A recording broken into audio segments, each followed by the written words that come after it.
Yeah. And that was my catalyst for being like, F this, The more people frame it to me as being mad, the more I'm like, why did I do that? We purchased the domain name and it was www.ila.co.uk.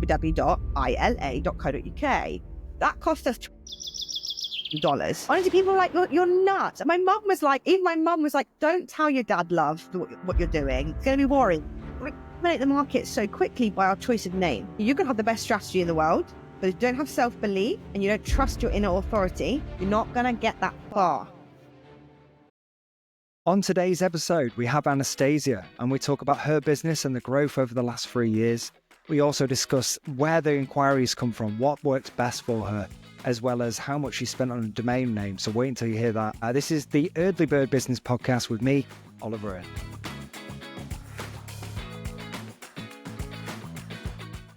Hello, Anastasia. How are you doing? I'm good, thanks. How are you? Yeah, not bad. Thank you for asking. Where I'd like to start is I'd like to learn a bit more about you as a person, your background, how really you got to where you are now. So I was hoping if you could talk me through that, that would be great. Sure. So I'm the founder of a couple of companies, a co-founder of a company called ILA, and ILA is a law firm. I'm also the founder of a business called Success and Soul. We can delve into each one of those a bit more about what they do as the podcast goes on. But I've had several businesses previously. So I've owned brokerages, I've owned wellbeing retreats. So had a lot of time practicing at this business malarkey before ILA came along, which is probably the biggest success story from my business that I've run. My background is that I started off in law, so I am actually a solicitor. But throughout that journey, I always felt like I didn't fit in. So I very quickly worked out or felt like, I didn't fit in. So I think they manifested really actually physically in my body. I started having panic attacks when I qualified as a lawyer. Will lead on to why I created a business called Success and Soul later on. But, I felt physically like I didn't fit in. So I don't look like a lawyer. So anybody visually watching this will see I don't look like a lawyer. I have lots of tattoos. And as I was going through the industry, I was very business minded. And actually, before I'd started ILA, I was in a conversation with a partner at this law firm and spoke about launching another business called the Busy Buddha, which was my wellbeing retreat that I used to run. And when I said that to him, he said to me, Anastasia, you know what? You're just a bit of a square peg in a round hole. Actually said that to me because I was trying to launch something that was a bit different in the industry. So to kind of why I'm telling you this is I'm an entrepreneur who worked in an industry and still works in an industry that I didn't fit in with.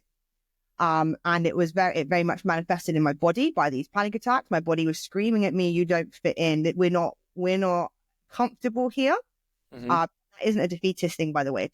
That's actually just listen to your body, which is what I'll get onto when I talk about success. So, but also that was a catalyst for me launching ILA, which has become a very successful business. Within our second year, we turned over 1.26 million.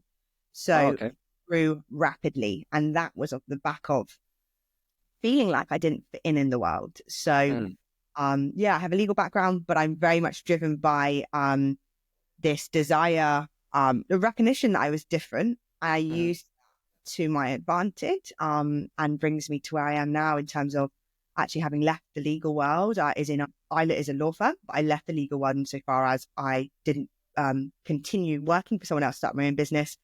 And so I guess for any entrepreneurs listening to this as well who have ever had that niggling feeling of I don't belong here, how that be turned into your strength, which I'm sure we'll delve into as the podcast goes on. But yeah, I'm Anastasia, I'm a multi-business owner, solicitor by trade, and a square peg in a round hole, apparently. And that's used to my strengths. Was it, in terms of not feeling like you fit in, was it you wanted to sort of make your own rules, or what was it the main driver behind wanting to do your own thing? So when I'd gone to that part, I think really rewind. And when I started in the legal industry, I didn't speak like lawyers. I don't come from a wealthy family. I'm the first person in my family to have gone to university. And so I noticed I didn't have the same accent as them. And I tend to, I swear I'm quite crude. And I found immediately like I was different to everybody else. Everybody else maybe came from money, maybe spoke a bit better. But then I quickly started to find out actually clients really liked that because clients could relate to me, and I could speak their language. Lawyers seem to speak a different language, similarly to people like accountants and anybody who's in a professional industry where we are particularly educated in an area. We can sound like aliens, people who don't understand. I think people forget that. So I use that I did then start using that to my strength. And things like I'm covered in tattoos. You can't see I'm wearing a long sleeve t-shirt, but I'm all up my arms, down my back, down my legs. And people, I used to hide them. So when I first started in law, I didn't have them on my arms because that wouldn't be allowed. I wouldn't have got a job. Sure. So there was actually the physical, the way I looked, the way I spoke, that made me feel like I didn't fit in. There was that part. And then the next part really for me was, that was my catalyst to say to, why did I end up doing that? The next part was when I started on my own. I don't really like the word spiritual journey. I obviously appreciate that's what it's used a lot, and I would use that word, but I try not to use it because I think it puts some people off. I think some people are like, oh, spiritual journey, what do you mean? I mean a journey of coming home to yourself.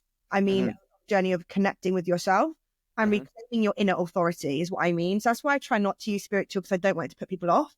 Yeah. I'm talking about that inner empowerment, connecting with yourself, connecting with your own version of success, your own truth and what matters to you. So I started doing that. And one of the catalysts was I was having panic attacks, and I started doing hypnotherapy and various things to delve deeper into myself, darkness and the light. So again, I don't talk about spirituality in terms of light and love. We have to find our shadows and our darkness too. It's really important because that's the real raw stuff that makes business people. Yeah. So doing that, and I went, and after this really profound life experience, I wanted to create a business called the Busy Buddha. And my catalyst, therefore, for the Busy Buddha, to answer that question, was I wanted to create change. For people like accountants, lawyers, doctors, professional people, I felt like there was a real disconnect between a service that, a spiritual world service, but a well-being retreat that enabled them to connect to themselves and each other, and also still say, but you can still be a lawyer. You can still work hard. And I think there was something missing there in the world that connected the two. I think a lot of people in law or accountants would be like, oh, I'm not doing that crap. That sounds like a load of rubbish. I'm not doing it. I don't need it. And it can be really off-putting. And actually, these are the people sometimes in my experience and from talking for myself who need it the most. And so I wanted to bridge that gap, and felt like I could because it was something I was living and breathing. It was helping excel my life. So went to a partner at a law firm and said, hey, I want to run these wellbeing retreats, and it'll be for busy professional people who I think need this help. He sat me down. He was like, Anastasia, we all know you're really good at business development, but how about we just bum on chair and do the work? And I was like, but my billable hours aren't down. What's the problem? Well, Anastasia, I think you just need to decide if you want to be a business owner or a lawyer. Now, partner of a law firm owns a business. I own a business, and my business is in legal services. An accountant is a business owner, and their services is accounts. Okay. So, at that point I was like, this guy, what are they talking about? And then he said to me, you're just a bit of a square peg in a round hole. Yeah. And that was my catalyst of being like, F this, so I'm driven by a design for change. So again, in the well-being space, I was like, there's nothing here for this category of person. And in the industry, I was like, you are shutting down highly successful or future successful people who think differently. And that's not okay. So that was my catalyst I handed my notice in. I became a consultant solicitor at 27 years old, which is pretty much really unheard of. You don't do that because you haven't got much experience, as in usually a consultant is a bit older. Yeah. And I just decided that in this scenario, I needed to set up my own thing. So I became a consultant for a little while, and then identified a gap in the market to set up ILA. I won't bore people with what ILA is because it's very property and legal related. But essentially there was a gap in the market that we'd stepped into because people were really struggling to get this type of advice done. And we're the UK's only law firm that just do this type of advice. Right. Okay. Is that the main driver behind the success? Because that's really quick to get to 1.2 in a couple of years. So was it because you found that gap in the market, or is there any specific strategies that you're implementing there? Yeah, so I think it's a combination of both. So I would say I think to run a successful business and to grow that quickly, you need to identify a gap in the market, and or it doesn't have to be that it's not been done. So ILAs exist. Law firms provide ILA, but we are the UK's only law firm that just do ILA. So that was the gap. And that was, and there was a service, a lack of service in that area. So people couldn't get it done. There was a real problem. So there was a real gap in that market, but fundamentally we identified a problem and provided a solution. That's what a business should do. And of course, what if you're running a business where there's loads of other businesses doing the same thing? Find something they are not doing is the key thing. So, if I was to set up a accountancy business, I'm going to use that again as an example. I might not know anything about accounts, and I don't. I'm not an accountant, but I could probably quickly identify what other accountants were doing and run in the opposite direction. That's usually the key, like to do the opposite to what everybody else is doing. So that's what ILA did. It did the opposite to what everybody else was doing. And obviously, I mentor people as well, and I mentor some brokerages. So again, I'm not a broker, but I mentor brokerages. And one of the key things that I'm finding with people is this, but that's how it's always been done. So what if that's how it's always been done? Hence, again, when I was speaking to the partner at the time, Anastasia, this is how it's done. You just don't fit in. And that has been the biggest catalyst for my success and Isla's success. It's like, look at what's been done and rip it up and do something different. So there was that part, correct. And then in terms of other things we did, so we made some pretty bold moves when we launched the business. So for this specific type of advice, as I said, it's called independent legal advice, is in the property and finance industry. There's a type of advice that people need at a certain stage in the transaction, and it's called independent legal advice. Not in the wider sense that people say isn't all advice independent, but this is just a specific type of advice. And is abbreviated to ILA.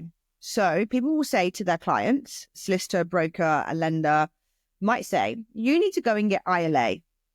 So I did not call my law firm Ttofis & Co. because that wouldn't help me with SEOs and algorithms and search. I called it ILA on purpose so that I had the grace of almost being, I could have been crap at SEO. It didn't matter because my law firm was top. I gave myself a grace space to be like, I don't have to have all that figured out because I'm a new business owner. But what I can do is leverage other areas of almost obviousness to me. I use the word obvious or not, it's not a word. But, it was obvious to me that if I typed in, I need ILA, wouldn't it be really cool to have a law firm called ILA because it will come up top, right? When I meet people at networking events, they're not going to forget my name.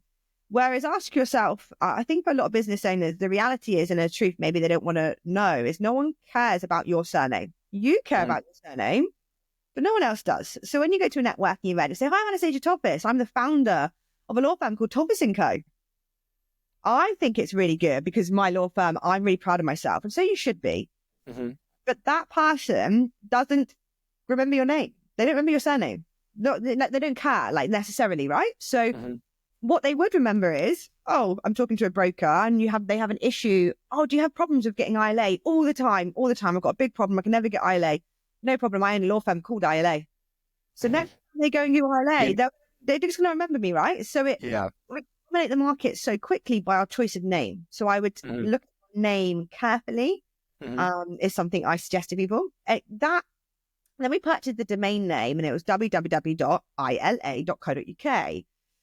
That cost us $27,500. So, I know, wild. And when I talk about it to people are like, do you know what? We didn't even have a limited company at that point. I didn't have a company set up. I was not an SRA approved law firm, which takes its own time. I didn't have a client. I didn't have a telephone line. And I put a poll out on it the other day and I was like, was that actually mental or was it actually one of the best? Like, am I a genius? I wouldn't say that, but what is it? And people were like, that's actually mental. And that is mental. It is mental, right? But it worked. because I've earned that money 100 times over. And it's not obviously just because of that. But and also to caveat that, anyone listening thinking, oh, it's probably easy for you came from money. I was in about £30,000 worth of debt at the time. I did not come from money. So I didn't have any money saved. I was in a lot of debt. As a trainee solicitor, I think I was on about £14,000 a year, and I'd only been qualified for like a year or two.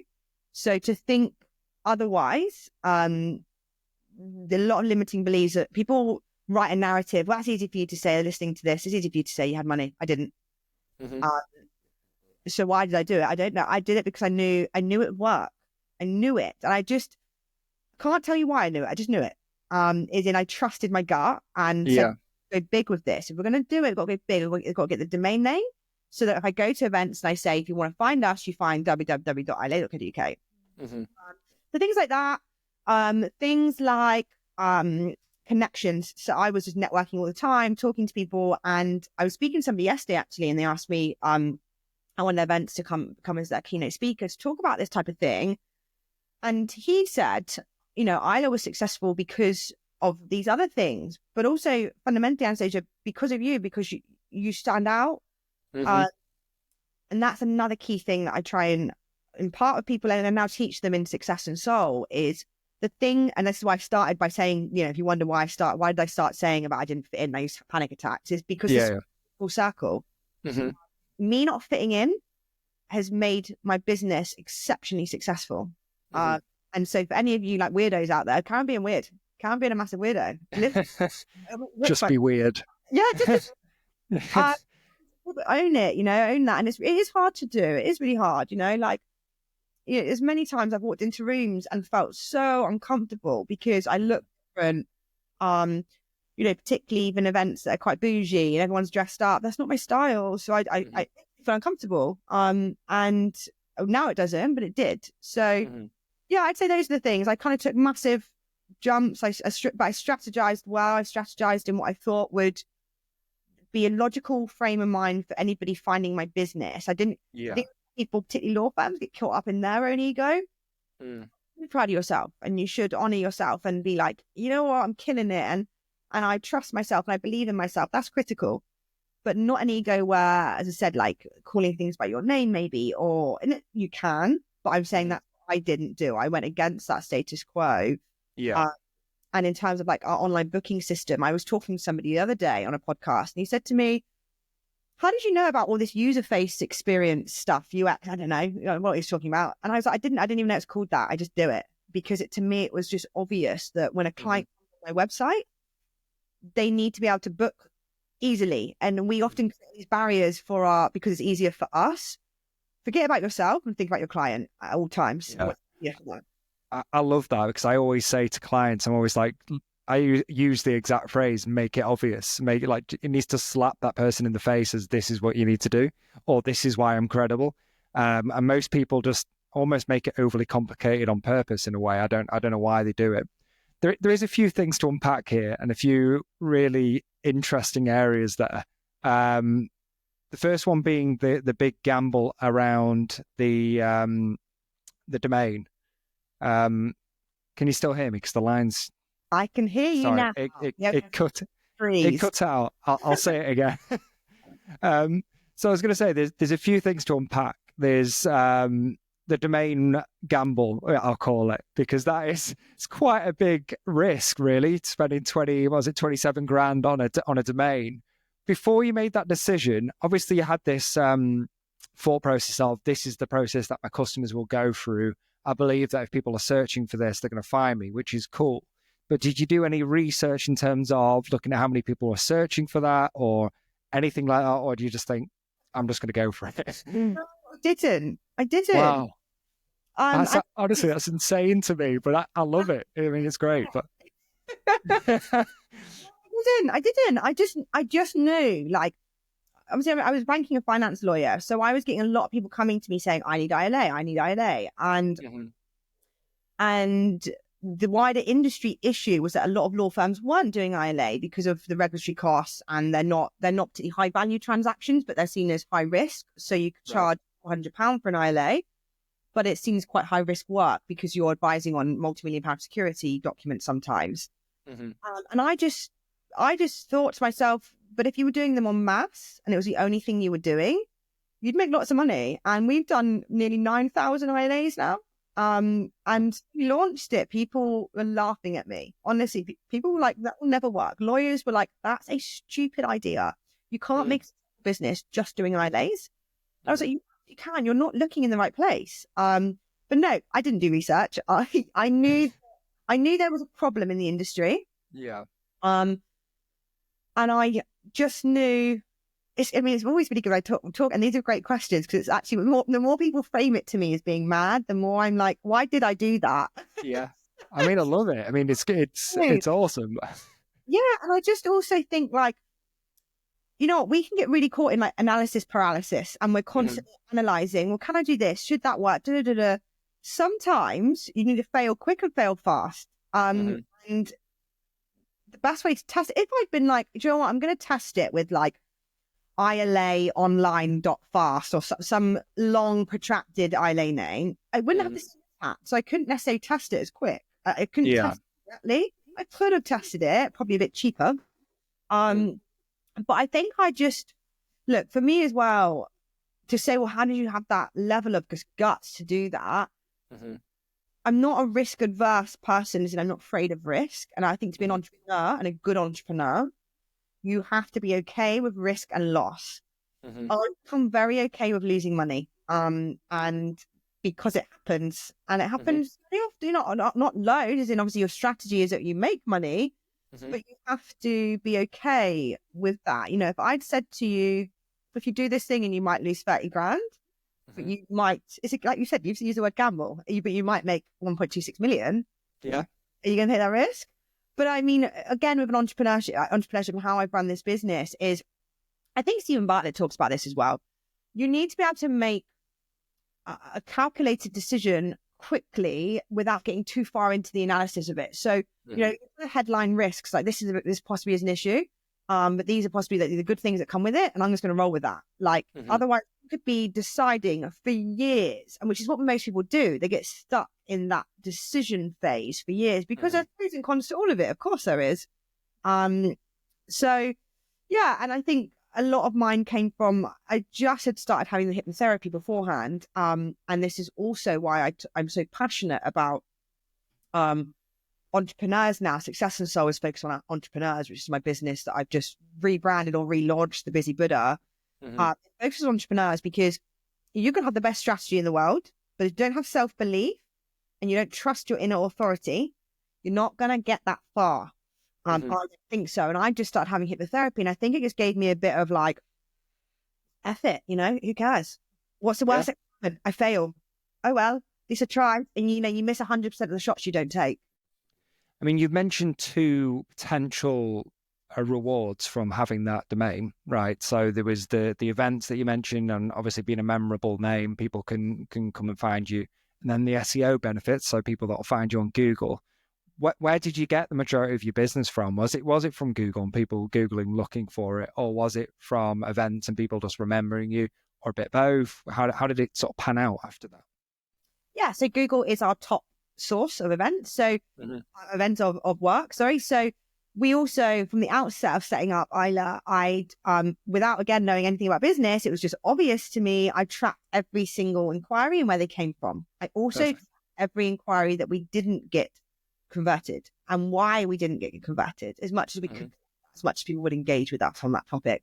Again, it was just obvious to me, but now you need to know, right? You need to make, as the business evolves, you need to make decisions on where work's coming from and why to spend money in a certain area. And yes, Google is our top source, followed by, we do have a category of people that we're collecting, and we're not sure where that person's come from. And what we mean by that category is, I will know, for example, that it's come from a broker, because say a property developer comes to me, they're usually referred by a broker, solicitor, or they might have found us directly themselves on Google. But what was important to me as well is there's no point saying 100% of my clients came from a broker. Cool. Where did that broker come from? That's the key part that I needed to know, because if I know most of our work comes from brokers and solicitors referred, or direct Google. But to say, well, 70% comes from brokers, for example, is not that helpful. I need to know where I met those brokers, because if I'm going to London 5 times a week and actually I met all those brokers on Instagram, I may as well sit on my sofa in my jogger. Sure. What's the point? So this is, again, when we track the ultimate source. So there is a category of people that we're now collecting where we're getting so big that we're saying source not identified, as in we know they come from a broker or solicitor, but we don't know how that broker or solicitor know us. And it will be probably because our name's now spreading around. I'm looking at those people and I'm like, I didn't meet them anywhere. I don't know where they found us. So it will be that category of people is the amalgamation of everything, where you are, social media, your LinkedIn, your Google, your events, your name sponsoring stuff. That category of people is growing as we're growing. I'll probably start a project on those people to actually start really tapping into that whole category. Then the next one actually down the chain is actually LinkedIn. LinkedIn for us. I mean, you found me on LinkedIn, right? Is that right? I think. Yeah, exactly. Yeah. So LinkedIn's very big for us. Then networking events. Then it comes down to other things like Instagram, sponsorship, but events, LinkedIn, and Google. Yeah. Sure. And with the Google side, is it all organic, or are you doing any paid advertising on there? How does that work? Yeah, so we have a small paid advertising budget on there. So when we launched, I mean, from memory, now it's just been put up to 3,000 a month. So it's not even huge for a company that's doing the level of income we're doing. Yeah. So when we launched, I think it's only just been put up to 3,000. So I think it was like 2.5 last year. So it might have been anything between 1,000 and 2,000 a month. That is, we launched. But again, this is the interesting thing as well, is when we launched ILA, I also designed the website myself. So I wrote all the copy myself. This was before ChatGPT, or before I knew about ChatGPT as well, which is ludicrous to me that I sat and wrote any of that. So I wrote that, designed it myself in Canva, and then had I knew code the website. And when we're now in our version 3 of the website, and we've actually entirely outsourced it all. So a complete designer, a complete copywriter, a different website creator, and it's gone up hundreds of percent, over 300% website traffic's gone up.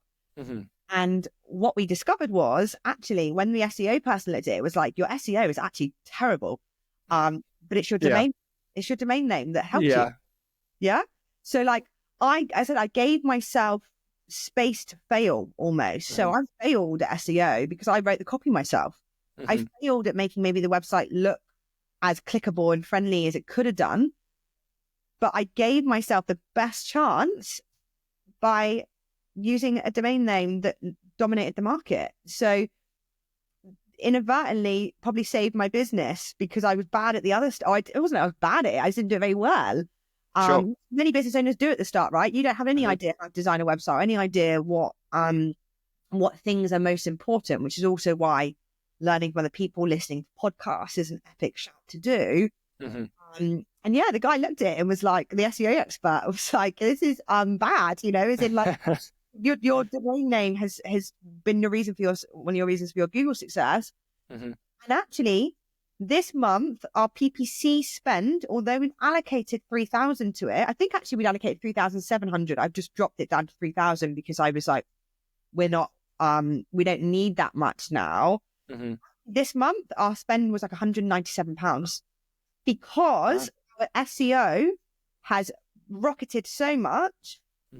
Current PPC structure is bidding on words that our SEO is just dominating. So now you don't need to spend.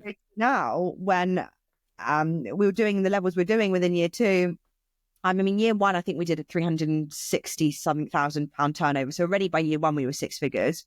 Year 2 did 1.26 million. So that was all with a really shoddy SEO and kind of, and the website wasn't bad, but do you know what I mean? It wasn't where it could be. And now we're looking at our paid ads. We need to go back. We've had to contact somebody and the SEO guy and say, okay, well, can you look at our paid ads? Because we're not even spending anything. We can't spend anything because we're so optimized. Yeah, I mean, it's always better. I mean, it's how I work with my clients is really you want to eventually get to a point where you don't need to spend a lot or anything in some cases on PPC because typically it'll go up 5% a year in cost anyway from Google. So if you can get it organically, it makes perfect sense. You mentioned, obviously, you brought someone in to do the SEO side. Before that, obviously, it was all based on the domain authority and obviously people finding that domain. Where would you say, because it was I'm trying to work out the ROI here. So it's about 27 grand investment. How much revenue would you say had come from the site at that point before you invested into SEO? We only did the SEO. We literally launched our website in January. So the new website. Right. So that, I mean, it's everything up until now. Right. Wow. So, okay. Yeah, I know, right? Yeah. $27,000, the domain name. What's that in pounds? I mean, it's 25,000 pounds, maybe. Yeah. By end of year 2, if you do the 1.26 million plus the 360,000 our first year, that's 1.6 million, because 1.26 plus, 1.6 mil by end of year 2. Wow. The trajectory for this year, maybe slightly under a mil. So there's slight down at some point in the market. So, you know, we could have been before, and so by now we could have easily done 2 point something million. Wow. So if you said 2.5 mil maybe, and then looking at £25,000 domain name. Mm-hmm. And so, yeah, it's one of those things that again, when you asked me, did I know that? No, I didn't know that. I had to be, you have to be a bit delusional. You have to be. Honestly, people are like, you're nuts. And my mum was like, don't tell your dad, love, what you're doing. It's going to be boring. You know, I'd handed in my notice, got rid of my legal career. And so I'm going to start this business and I think this will work. And honestly, the industry was like, you're a joke. It's not going to work. And now I'm in articles, I'm in publications, I'm on podcasts, and it's crazy. But that was one of the things. We just backed ourselves full and obviously had good strategy. Mm-hmm. The strategy, ironically, also wasn't because. So anybody again listening to be like, oh, I haven't done lessons on strategy. You are the strategy. You are it. Like, so in my Success and So, I don't really, you can ask me stuff in the workshops that I run, but fundamentally, I make people connect back in with their inner authority. You are the strategy for your business. I hadn't listened to podcasts. I hadn't read books on business strategy. I don't think I've read one book in my life, not from start to finish. But I was the strategy. So again, when I talk to people now and they're like, how did you know about user interface experience? I was like, what are you even talking about? I don't know what user experience is. And they're like, doing your business is optimized for user experience. And I was like, that's cool. Good to know. As long as it's easy to use for you, then it will suit the customer. So yeah, it makes sense. So what I like about your strategy here, there's kind of a few parts to it. There's obviously being there when someone's searching for what you do. So that's number one. Google, for most industries, makes the most sense for that, because you're just going where people go to find their service, especially in law, which I think is in the 90% people will Google it first. But then you've also, on the flip side, you mentioned LinkedIn. So you've been a bit more proactive. You've got across your personality and all the rest of it on this side. But also it feeds into that reactive side with the Google, because basically if someone finds you and then is Googling later, sees you again, it's that multiple touch point thing for marketing. So I do like that. But you started with, where are people going to search for me? I want this domain. And then you built out the LinkedIn. So I was wondering if you could talk me through the LinkedIn side, where you've mentioned about being yourself and being authentic and that sort of side of things. So yeah, could you talk me through your strategy there a little bit? Yeah. And I'm laughing because it's like, I don't necessarily have a strategy. Like, I never sat down and was like, this is what I'm going to do, as in I'm going to come across in X way. Look, when we spend time I'm not saying you're insinuating this, by the way, but I'm just laughing because the word strategy makes me think of that, right? And I talk about business strategy because we have to have a strategy in our business. But sometimes, ironically, it's like we can strategize about something and sit down and write a plan. And I want to be like this. I want to perceive like this. I want to sound like this. Mm-hmm. But that's really hard because you're trying to be something maybe you're not.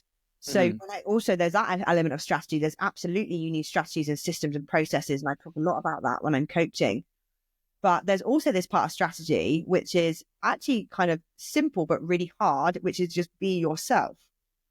When I've tried many methods where I've tried doing things like, I'm going to stand up and I'm going to talk about X, Y, and Z. And it just doesn't do as well. I don't know if people energetically can sense when someone isn't themselves. I don't know. I think people can. So my strategy was just be myself and talk about things I like. Look, again, something I always think about, I talk about things I like, and I'll probably attract people who like the same stuff as me. If you don't like your post, or you find your post boring because you're trying to engineer it to be something, what makes you think anyone else is going to like it? If you don't even like it, no, it's not going to, no one else will be like, oh, that's interesting. So I just tried to be myself, which is very hard, by the way. I'm not actually saying that's easy. I'm saying that's actually quite difficult. Again, that kind of stepping into your inner authority and being okay with being yourself. I mean, we can get deep about that, but that's actually quite a hard thing to do. I also then shared a lot of lessons that I'd learned and been okay with sharing that. So I get some people who say to me, Anastasia, I wouldn't share about, this hard thing you had in your business because it makes people think that something's wrong with your business. I couldn't give a crap whether you think there's something wrong with my business. I know my business is fine. And if there is something wrong with my business, oh well, that's entrepreneurship. Things go wrong, and how we navigate through it is really important. So I am actually also open about the difficulties I face, and I think pretty relatable for people. As I have been on this podcast, I try to talk about the turnover. I try to talk about things that people are like, you can't say that. Again, it kind of goes back to the start. I don't like being told this is just not what we do. Says who? Says who that we don't talk about that kind of stuff? Says who that you don't talk about the fact that actually you're really struggling with staffing problems, or you're really struggling being a leader, or you're struggling stepping into a room because you don't feel that confident. You won't be the only one, far from it. So I think I've always tried to share that. I try to share the journey. I mean, people really like on LinkedIn, as a practical tip, people like a kind of underdog turned success story. It seems to be a kind of thing people like in the world. I mean, think about a film. What film do you love the most? You love it where it's like this underdog and they come out triumphant and they fall in love, or they achieve their dream. People love that story. And so I tell that story a lot about that, and I talk openly about how that's made me feel, or how the journey it's led me on. And then occasionally I will sprinkle in, at ILA, we've just launched this product. At ILA, we've just launched this service. I'm looking to go on podcasts, hence why you messaged me, because, it's things like that I sprinkle in amongst it. Yeah. And that too, as a strategy, means I might not get, obviously I do get ILA work from it. I said it's ranked probably number 3 on our list of income levels. But what I also get from that is I'm on a number of panels in the next few months at this event called Strong Female Lead, I think next week actually, in Southampton. They messaged me and said, I've seen your post on LinkedIn, you're really inspiring, can you come on our panel? So that, you messaged me, I like your story, can you come on my podcast? That is where you get the other stuff. So it might not manifest immediately into, hi, I need an ILA, but what it manifests into is you being established as a thought leader when people want you on podcasts or on expert panels. When I'm at the expert panels and I talk on stage, because I don't fit in, I stand out. So after people try and talk to me, and then when they try and talk to me, obviously, I love doing that. It's one of my favorite things to do. So they'll be, Anastasia can have a quick chat, and I'll spend time talking to everybody at the event. But I've got way more coverage from being on that stage than I would be in attending the event, for example. So that's how those factors really work together, because it might not manifest in an immediate, I need an ILA, but it really manifests across your wider reach and the opportunities then that are out there for you. But yeah, being yourself. If you have to overthink a strategy on social media, I think maybe sometimes there's a bit of a disconnect, actually, is what I've learned myself. And trust me, I've tried lots. And I think whenever I tried too hard to create a post or create a story, maybe it just wasn't right, I think is what. And so just be yourself. Great advice. I think that's probably the best advice if you're going to go down the LinkedIn route. And obviously you've been successful doing it, so it's good advice to take. The next thing I want to talk to you about is less about the successes side, but maybe some challenges that you faced, building your business in the last 3 or so years. So Is there anything that springs to mind when I say that? Yeah, loads. Yeah. No, it's good you ask that, because again, I never ever want people to.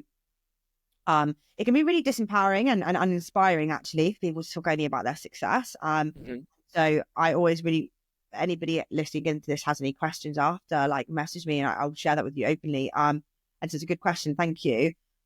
Yeah, when we started off, we had barriers after barriers, like I said, people laughing at us. I had people saying to me, "Oh, you're not even a real solicitor. People just pay for your signature." The type of advice we give means we provide advice over video call, we sign a document, and our signature is really important on that document. People laughing at us, that from a morale, like, for your own confidence, is really hard to take.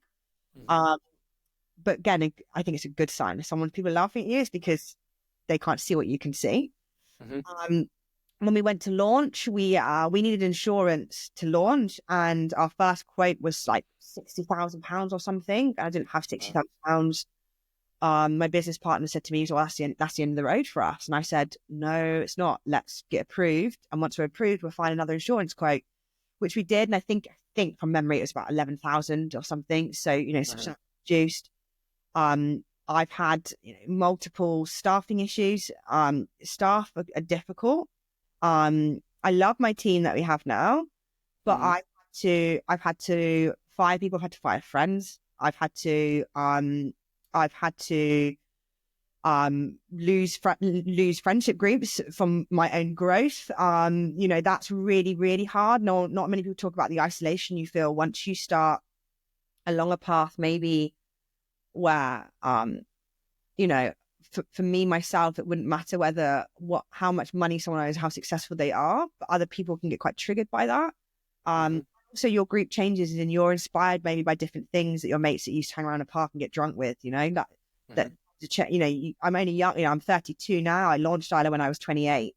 So I had a group of friends still that were friends that were from an age when I was my early 20, 20 and 24, 25, and my goals were different. So, losing a whole friendship group, feeling very isolated. And there's this no man's land where you haven't quite got your new friends yet, but you haven't, you've outgrown your old friends, but you haven't got your new friends yet. That's really hard. Sure.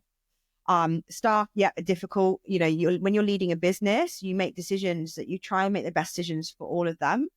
But you are still a human. So often I've been times where I've really sacrificed myself and maybe compromised my own boundaries to try and help other people. But I've been really let down, maybe seeing things in people that I could see, because I think also when you're a visionary, when you're like a visionary entrepreneur, you see opportunities in everything and everyone. So I think I kind of saw things in people that weren't really there, and then recognized that I'd mucked up. It wasn't their doing, by the way. They didn't say, "Anastasia, I really want this opportunity." It was me saying, "You can do it. I'm gonna elevate you to here, and I want this for you." And actually, they couldn't. And then I've had to either let go of that person. And that's hard because, as I said, I don't even blame them for that. That's something I had to work on. But, sitting people down and letting them go. If you're an entrepreneur that cares about anyone, which I suggest is a good place to start as an entrepreneur, you always care about people. That's fundamental to your business, but also just to be a good person. And that's really tough. I have had months where, all of a sudden something's blown up, a source of work is blown up and you're like, oh my God, and you've grown your business to a certain size. You need to make sure that you can pay all the staff and pay yourself. That was a lesson as well, to kind of keep the business in a position where it could operate on very low overheads, and then you can ride the different waves that can come along. And financially myself, I talk openly about this. I think, I'd gone down a path where, and, this might sound a bit like, oh, Cole, that was so difficult for you. But I'd gone down paths where, in becoming an entrepreneur and becoming, instead of having not come from money, I was spending loads of money on staff. And I actually, God, this isn't right for me. This is wrong. I'm down the wrong path. So now I post about it on my LinkedIn, but I now live in the countryside in the middle of nowhere. I'm not too far from a town, but I really kind of changed my lifestyle to also, to be happy. I wasn't happy. I was actually really miserable running a business that was, so in the limelight, that I hadn't learned what to do with money. Like I said, I not come from money. I was in a lot of debt before the business. I'm now debt free, by the way, so that's a good success. Great. So no one still taught me how to do that. So I had to learn. So I was still managing quite a bit of money in places, and I needed to really evaluate what I was doing as a person and level up, because I think if you become successful quite quickly, there's also a danger to that. And I know people might be like, well, poor you that you became successful, but it's hard. It's hard as in, we have to do a lot of inner work to be able to hold success. I now realize also making money is one aspect for it, but can you hold it? Can you hold success? Can you be grounded? Can you hold that money and hold your business in place? There's a lot of factors that go into it. And I think they've been really quite heavy challenges for me. And I've had to do a lot of self-work. I mean, I was already on a very deep self-work journey, but the last year has been particularly tough. Learning these lessons about people, about myself, how to manage money, how to manage my own emotions. Running a business is hard. Being a leader is hard. Everyone looks to you for the answer. I don't always have the answer, and I'm still a human. So there's been times where I've made hard decisions. I've had to let staff go. And, I'm sobbing in my partner's arms, because it's just not a numbers game to me. It's people and it's my life. So yeah, they've been things that I found particularly difficult. Yeah, it's really interesting. You picked. There's a few things I picked up there. One thing was around friends and potentially you hiring friends. Were they people that you've hired that were friends of yours that you brought into the business and then it's not worked out? Is that the situation? Yeah. It's always an interesting one, that whether, because there's a lot of businesses and business owners that I've spoke to over the years that are either working with a family member or working with a friend, and I suppose you can run into those issues. So it's a very good thing to sort of highlight in here. And then obviously the financial side, even if it is a positive, can be quite tough to navigate if you've never been in that position. So really interesting stuff. But moving forward then, so in terms of business goals, you've got two businesses currently, is that right? Yes, just the two for now. The two. Yeah. So growth goals then, with obviously the ILA side's doing well. That's been going for a few years now. What's the growth goals on that side, if any? You might just be happy with where you are. Yeah, I think I would like to get it up to multi-million. That's my next goal with that, but it's not really, again, I'm actually not a money motivated person. I'm motivated by freedom. So again, that ties into success and soul. When I work, that's what I'm saying to you about the money thing. I had all this money and I was like, why am I so miserable? Actually, freedom was the goal for me. So sure. If you know your goal, that's you might be like, sorry, just to deviate slightly, but you might get onto a thing where like, well, money, car, status, that's what everybody's doing, right? And then you thing and you're like, why am I so miserable? And that's a really weird place to be in. And so freedom is my motivation. So although I say to you, I want to get to multi-million, it's not actually so that I have multi-millions, it's so that I can be free. And it's not even a freedom. I also don't teach people that you can only be free once you have money. There is a freedom we can have in our life every day. If you reshape your frame of mind on freedom, if freedom to you is driving a Lambo living in the Maldives, you're probably going to need a few million. But if you is living in the countryside with your peace and your time, like I'm doing now, then I've got freedom no matter how much I earn. But the reason for the multi-million part is just, well, that's the next financial goal. But from a freedom perspective, I think I could, in that position, I could likely step out of the business much more. Again, that's achievable irrespective of multi-million, by the way, but I'm just still involved because I'm the one who's scaling it. You can still be very much a smaller business owner and have these pockets of freedom. Just for me personally, I would then be able to step out of it and run itself. And then for me to have the time to run my other projects like Success and Soul, like Entrepreneurs Become Free in their life now. Because I just don't, it fears me that people live on this precipice that one day I'll be free when I'm earning this amount of money, and that one day might not ever come. So don't wait for it. Also, you could get there sort of like I did and be like, this isn't what I thought it would be. In fact, I'm so, that's something that for me, the goal is just the next step to take it to multi-million, but also more freedom in my life so that I can work on these other projects. Sure. And Success and Soul then is one of those other projects which came off the back of Busy Buddha, which was the retreat I launched when I first, remember I had that conversation with that partner at that law firm. It's now been rebranded and to focus on entrepreneurs. So anybody who's a business owner or an entrepreneur, I'm really combining this element of success. So that's scaling businesses, optimizing businesses, strategizing everything, or touching on some of the stuff I've spoken about today, but there's so much more to it, as well as defining your success. So again, that's only individual to a person. As I say, my success, actually, I was living a success that everybody else had told me, I think, or society had said, success is that Lambo, that flash car, that posh house. For me, once I got there, I didn't have a Lambo, by the way, but once I got those kind of things, I was like, oh, I'm miserable. And that's because that wasn't my success. So redefining what success means to you and making sure you've got that right, because otherwise you're on this merry-go-round for the whole of your life, working, thinking that's what your success is. You get to 70, 60, think, I've made it. And you're like, oh God, that's not what I thought it would feel like. And you haven't got as much time left to fix it. So we really look at like what success is, how to achieve that, whether that's through business optimization, strategy, growth, all the things that I've learned through my businesses. And then also the kind of the reason why I have the soul aspect is I work in somatic embodiment work. So reconnecting with our body, because our body keeps a score. It knows before we know. Something, so it makes you jump, you tense. It's your body stores all of that. So just an example of what I mean by embodiment work. Is kind of stepping into your body and feeling things in your body, and that can help us to empower our decisions. So when people sometimes like, don't you care what people think? No, because I'm embodied. So I conduct myself through my own inner authority, which is how ILA was created, which is how I read LinkedIn posts. It's not just a mind over matter strategize thing. There's only get you so far. So to answer your question on the goals, ILA, why not? Let's push it to double 7 figures.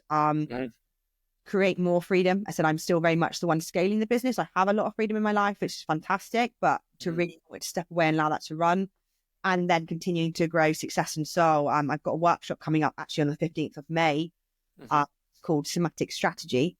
We've already sold out 6 places. I only launched it last week. So that's which is amazing. I've got 4 spaces left. And so that's something that's, if anybody wants to find out more, welcome to join that. And then the following retreat already is in place, and that will be looking more at working with the archetypes. It's a whole other area of somatic work and the different archetypes that we can step into in our leadership, and that's called the embodied leader. And that's how we lead in our the archetypes of things such as your queen, your warrior, your lover, and your witch. And for the men, it's the king, the warrior, the wise man, and the lover. So, or the wizard, or the wise man. But yeah, these different archetypes and how we use them in our business strategy. So, really, that's a passion of mine now, is to help other people to understand these two worlds.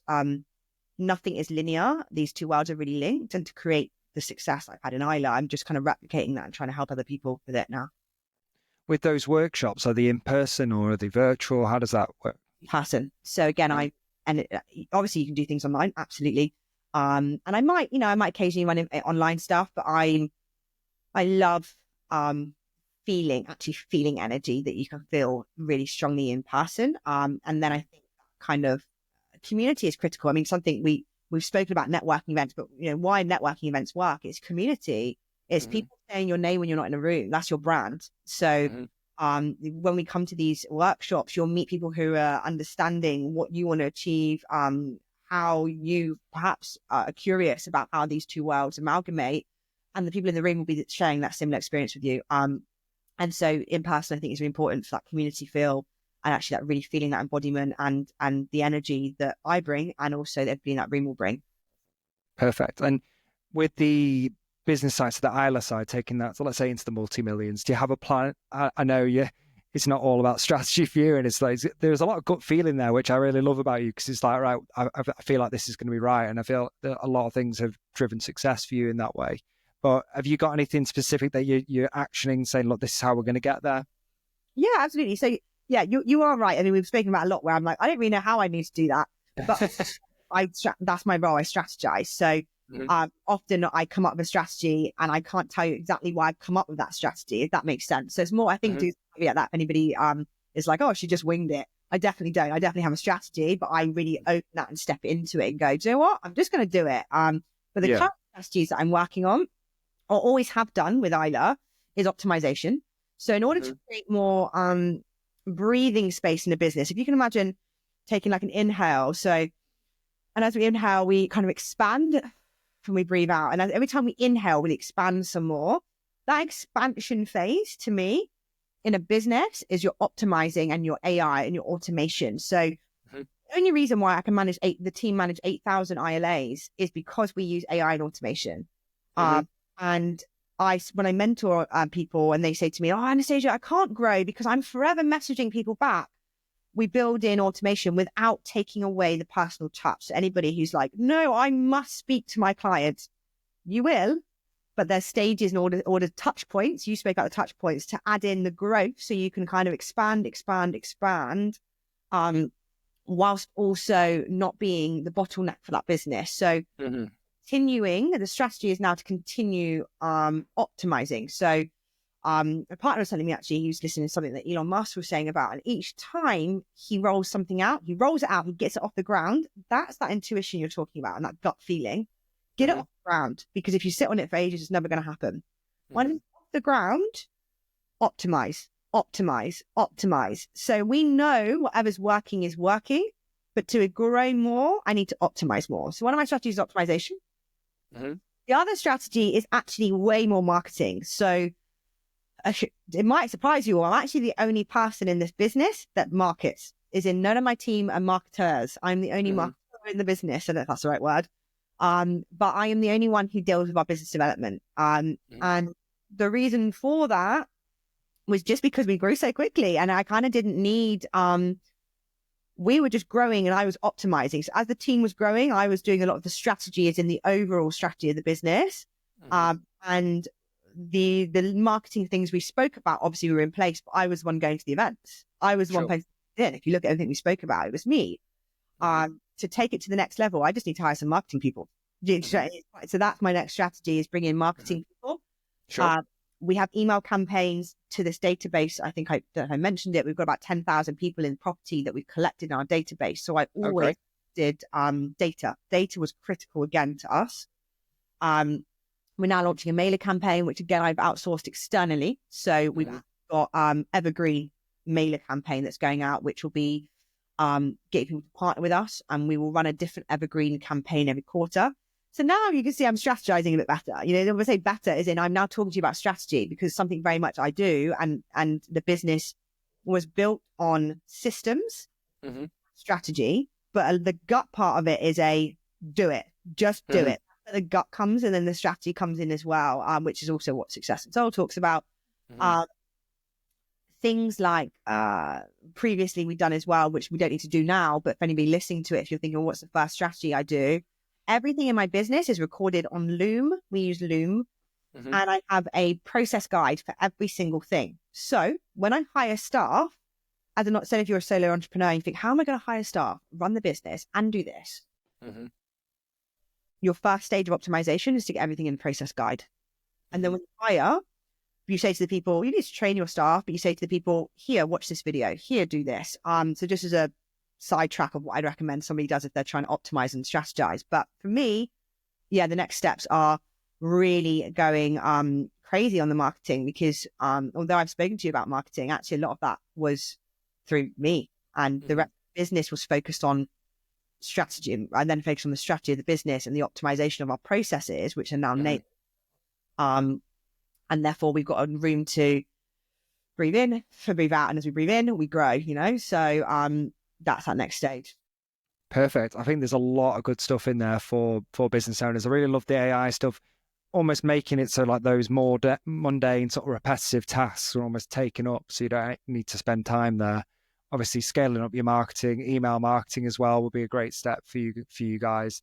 And then I like that about the staff as well, because a lot of people don't always consider how much time it's going to take to train a member of staff, whereas if a lot of that time is already pre-stored and can just be replicated, and they can just watch it over and over, that's perfect. So yeah, loads of good stuff. When the staff have questions, with all respect, some of the questions are questions you've not nicely to the staff. I don't mean that no question's a stupid question ever, right? But some of the questions, things that if it was in a process guide, they'd easily find. And then even if you're not in the mind of, I don't know if I need staff, when you come to sell that business one day, if you want to sell it, you will make your business worth so much more money if everything's in a process guide, which again, I found that out now, but I always did the process guides when I launched ILA. This is what I was talking about when I'm saying to you, I just accidentally strategized. Now I know that if we sold the business, having process guides and strategy documents, I've always done that, but it's now helpful for staff and if you want to sell your business. So yeah, definitely something that I'd recommend people off the back of this just start doing, and you'll probably not even realize later on down the line when you need it. Yeah, I think that's a really great place to sort of wrap it up as well, because I think that next stage of growth and how you're going to go about it is a great place to end. In terms of someone finding you or getting in contact with you about anything that you discussed today, what's the best way of doing that? Sure. So I'm on Instagram quite a lot. So Instagram, I guess maybe you'll put my handle on the thing, but it's at the.wildpreneur. So a lot of things I share on Instagram. I'm on LinkedIn. So Anastasia Ttofis. Ttofis is spelled TTOFIS. So it's double T. But you can find me on LinkedIn and just drop me a message. Obviously, if anyone needed an ILA, you know the domain name, so you can find us on there. But any business owners, just pop me an Instagram message. Find me on LinkedIn. Success and Soul is www.successandsoul.co.uk. Didn't spend that much on that domain name. Out there. Well, it's been lovely speaking to you, Anastasia. So thank you so much for your time, and I look forward to hopefully catching up with you again in the future. Brilliant. Thank you so much for your time. Cheers, everyone.